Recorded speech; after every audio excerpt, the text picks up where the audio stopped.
What up, guys? Welcome back to the channel. Welcome to Liberia to the world. Look, if you're new here, I recommend or suggest you subscribe, share the video.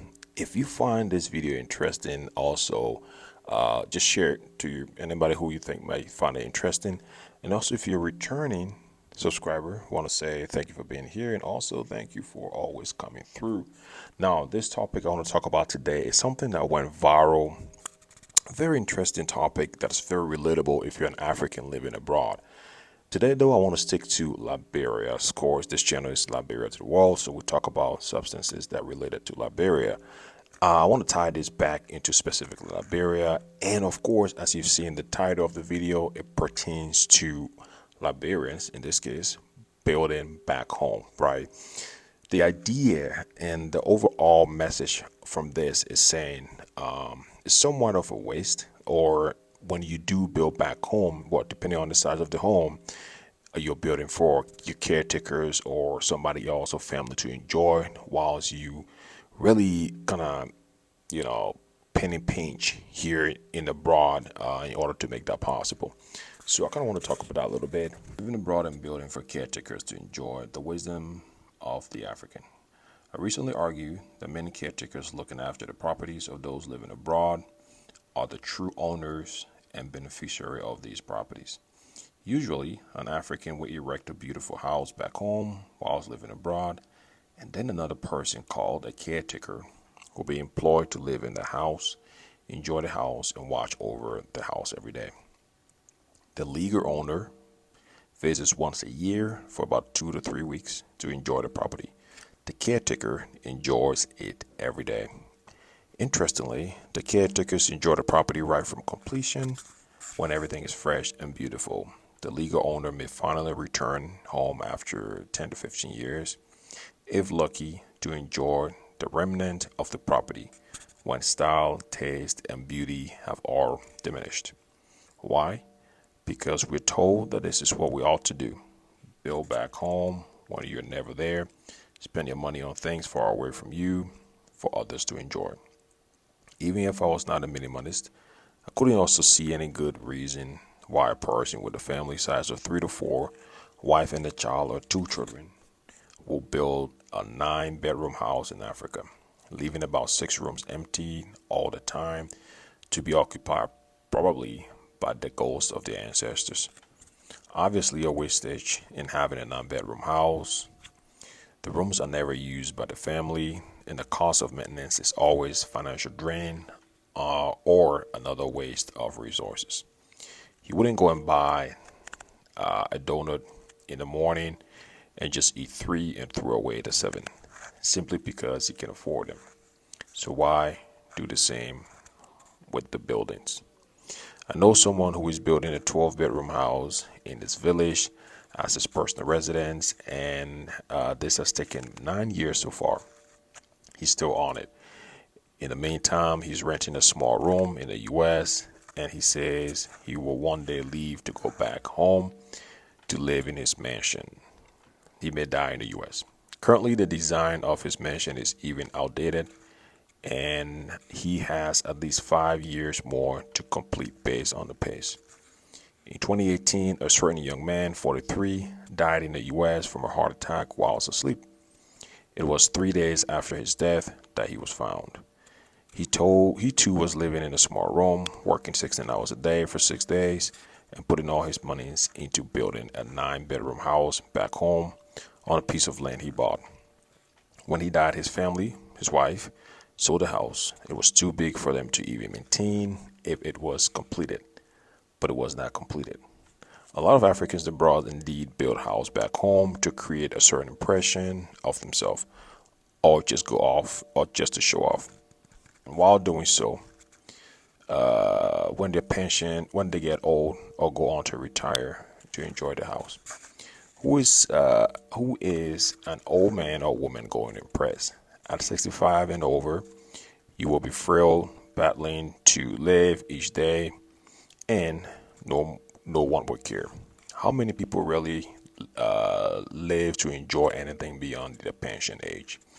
At age 65 or 70, what would you be doing with a 12 bedroom residential house. In fact, how are you going to climb those stairs at that age? When white people get old, they sell their huge houses to downsize, but we seem to want to live like rats when young and energetic, and then live like kings and queens when we're about to die. While we must plan for the future, we must do so prudently and with the wisdom of today. With the wisdom that today is all we have, all we really have. The future is a probability. Don't grossly neglect your now because of the probability of tomorrow. Invest in your future, but do so whilst living a meaningful and balanced life today. And this was written by Venice Musso. That has pretty much been shared all around and also kind of went viral. So now this entire message I just read talked about people who are going way above and beyond building 12, 10, 9 bedroom homes, right? For their future, right? People really, people sit down and think about their wildest dream. They see on social media, they see celebrities here, they see people having 10, 12 bedroom house, and you kind of want the same, right? You want to create that same lifestyle back home. So I think that's where the first problem lies, right?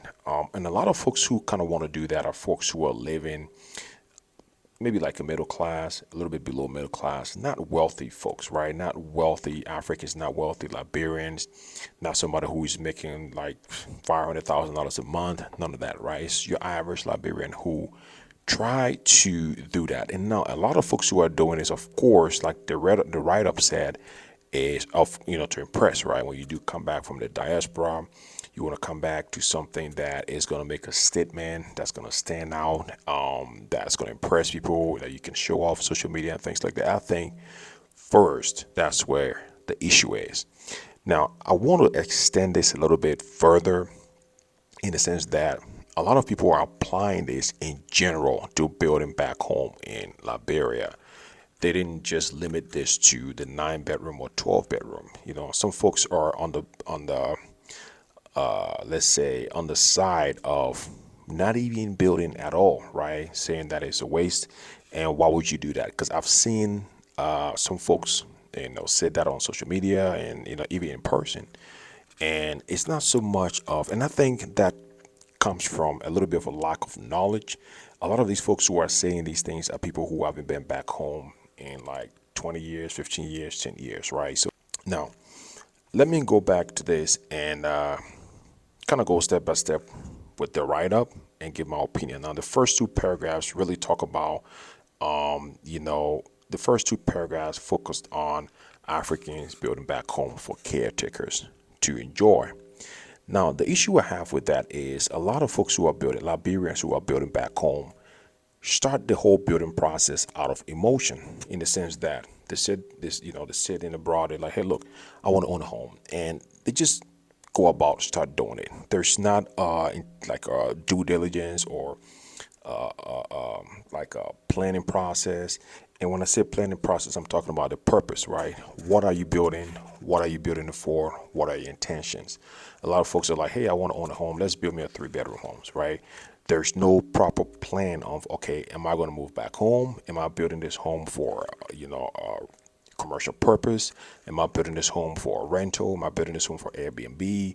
Am I moving back in the next 1 to 2 or 3 years? None of that, right? They just build a home and then later on figure out what they want to do with it. Now, that's where the first problem lies. And the second problem that ties to that is now when they do take that construction or building process, they put it in their family's hands, right? That's the first thing a Liberian would do, find a family member to build for them. So now, if you take that and give it to your uncle, your auntie, or whoever it is in your family to build, of course, after the completion of that building, they're probably going to stay in there. They're probably going to live in there. Now that's where it starts. If you take that entire construction process and put it in a third party hand, or, somebody completely removed from the family, that kind of eliminates a little bit, right? Because it's separate. Your family members are probably not on site every day. You might have 1 or 2 persons or people who will go and inspect the project for you and things like that. But that kind of limits, how much access the family member have to your property where they're gonna have the chance to either live there or and things like that. And it's an issue now getting them out, right? It's only natural as a human being to have what is it? What's the word I'm looking for? So all of that. This is what I'm looking for. Entitlement. The sense of entitlement. It's only natural that you have that. That you're like, okay, well, I might as well because I'm a close friend. I'm the brother. I'm the sister. I'm the mother, the uncle of this person, and I've done so much for them, right? So it's only right. That sense of entitlement is a natural human trait. So in order to remove all of that, that's where you put that in the third party hand, or you have somebody completely different, maybe a construction company or a group or whatever it is to get that done for you. That's the first issue. And now the first one is also the purpose of what you're building. A lot of folks are building without having any idea after they build a home before they figure out what they're going to use it for, right? So the first thing before you even put the first brick in the ground is to do your research, the area in which you own your land, what's in the area, what are you building, why are you building it, right? If you're building a residential home, what's your plan? When are you moving back? And things like that. And even if you're building a residential home and you're not moving back anytime soon, there are still other income earning purpose that you can use the home for. We frequently in Liberia, and one thing that's the number one challenge is just having a great, just not even a great, just a nice, modern looking, clean home to rent or to lease and things like that. It's huge, huge, huge, huge problem, issue. So it's a big opportunity there for those of you who are building. So the whole fact that this message is saying that when you build back home, it's for the caretaker to live, that's the first mistake, right? You build, you put it into your family hands to take care of, and then now they have to live in there. Now you can't earn money out of that, and they're not paying rent, of course, at your family. And again, their sense of entitlement, they're not going to take care of it as much as, let's say, a third party who is responsible to take care of it. If anything is damaged, they're responsible. They can get sued. When was the last time any Liberian sued their family member, right? That don't happen. So to eliminate all of that, that's what you do with it. So that's the first issue, is by having this entire thing being ran and done by your family members who are then going to live in there. And secondly, you build a home and there's no purpose of the home, even if you're not living there, right? There are so many means and methods, there even websites in Liberia that you can, lease a home, almost like Airbnb. You can rent, you can do a short stay, a long stay, and things like that. You can have all of these means and purposes. A caretaker don't have to live in your home whilst you're not there. There's so many ways you can earn money whilst you build your home, and if you're not ready to move yet, right? So that's the first few paragraphs that's talked about. They also say caretakers enjoy the property. So yeah, I've addressed that. And again, this person is talking about how a family with 3 or 4 and maybe a wife and 2 kids are building a 9-bedroom home. I definitely agree with that, right? Now, if you have just funds in excess, if you are a millionaire or you just have so much money and you can afford to build that and just have it sit, I mean, it's cool. I don't see any issue with that, right? A lot of wealthy people here, for example, in America, in the US, have homes all over the world that they barely go to. They visit once a year or sometimes once every 2 years. And they don't want to rent it out. They don't really need that money. They have other investments. So they just have it sit there when it's convenient, right? Whenever they want to go, they go. So if you are in that bracket, that's definitely fine. If you're a millionaire, you're making like hundreds of thousands of dollars every month, that's fine. That's fine. You can build a 9-bedroom home even though you're only going to sleep in 2. It's okay. It's also because real estate, you guys know, it's an asset, especially in Africa right now. Here in America, if you own a 10-bedroom home and you're not living in it, and even if you build it with cash, you're still going to pay some hefty property taxes. Every year, you're required to pay big property taxes. In Africa, not as much. You can. So most of the time you don't, but if you want to be a good citizen, you can pay property tax, but it's not going to be anything near what you pay in the US, right? So that property there is going to hold its value. You can resell it, you can rent it. It's an asset for you. The maintenance per year is not going to be as much as when you own it in America. So a lot of folks who are wealthy put their money into real estate all over the world that is going to hold that money for them, and it's not going to be liquid cash, right? So at any time they can liquidate it and get money out of it. So it's not a bad idea. It's really not a bad idea. So I get it. This message is talking about people who really can't afford it and they are killing themselves in order to build that huge mansion back home, and then to for plans to go and live there one day.